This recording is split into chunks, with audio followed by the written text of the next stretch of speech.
اس حدیث میں نبی کریم صلی اللہ علیہ وسلم نے فرمایا کہ اللہ سے زیادہ کوئی صبر کرنے والا یعنی برداشت کرنے والا نہیں ہے اس تکلیف دہ بات پر جو وہ سنتا ہے۔ لوگ اس کے لیے اولاد کا دعویٰ کرتے ہیں یعنی شرک کرتے ہیں، لیکن اس کے باوجود وہ انہیں معاف بھی کرتا ہے یعنی فوراً عذاب نہیں دیتا اور انہیں رزق بھی عطا کرتا ہے۔ یہاں صبر سے مراد وہ صبر نہیں جو انسان کسی مجبوری میں کرتے ہیں، بلکہ اس سے مراد اللہ تعالیٰ کا حلم، توجہ نہ دینا اور مہلت دینا ہے۔ کائنات کا مالک ہونے کے باوجود جب بندے اس کی توہین کرتے ہیں یا اس کے ساتھ کسی کو شریک ٹھہراتے ہیں تو وہ قادر مطلق ہونے کے باوجود فوراً گرفت نہیں کرتا۔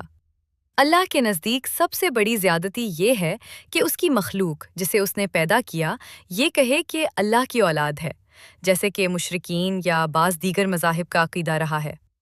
یہ اللہ کی توحید پر سب سے بڑا حملہ ہے۔ اس حدیث کی سب سے خوبصورت بات یہ ہے کہ اللہ تعالیٰ ناراض ہونے کے باوجود انسان کا رزق بند نہیں کرتا۔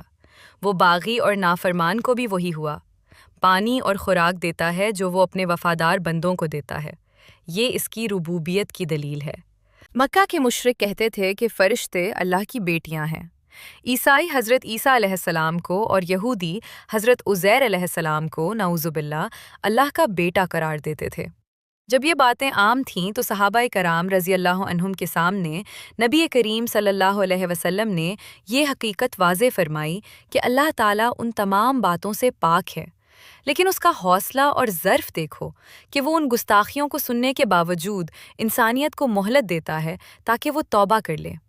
یہ حدیث ہمیں یہ سبق دیتی ہے کہ اگر اللہ تعالیٰ اپنے دشمنوں کو رزق دے سکتا ہے اور ان کی باتوں پر صبر کر سکتا ہے تو ہمیں بھی اپنی زندگی میں صبر و تحمل اور درگزر سے کام لینا چاہیے۔ اگر یہ پیغام آپ کو اچھا لگا ہو تو اسے لائک اور شیئر ضرور کریں تاکہ دوسروں کو بھی نیکی کی دعوت ملے۔ اللہ حافظ۔